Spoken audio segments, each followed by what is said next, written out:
Письмо политзаключенным. Такую акцию в соцсетях проведут активисты в это воскресенье, 30 октября. В День памяти жертв политических репрессий в России активисты призвали всех желающих устроить марафон написания писем пленникам российского режима, которых сейчас держат за решеткой. В частности, предлагают написать Олегу Сенцову, Александру Кольченко, Ахтему Чийгозу, Мустафе Дегарменджи, Али Асанову и другим заключенным Кремля.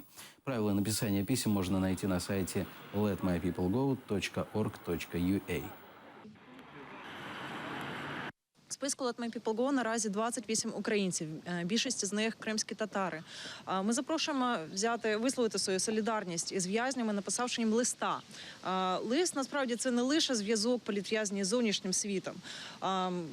Хоча про важливість листів наголошував, наприклад, Геннадій Афанасьєв, що саме вони дали йому розуміти, що за нього борються.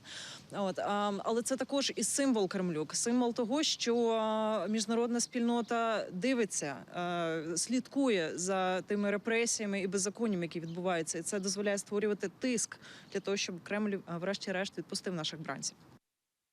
А завтра в половине 11 у стен российского посольства состоится очередная акция в поддержку пропавших в оккупированном Крыму. Не оставайтесь в стороне.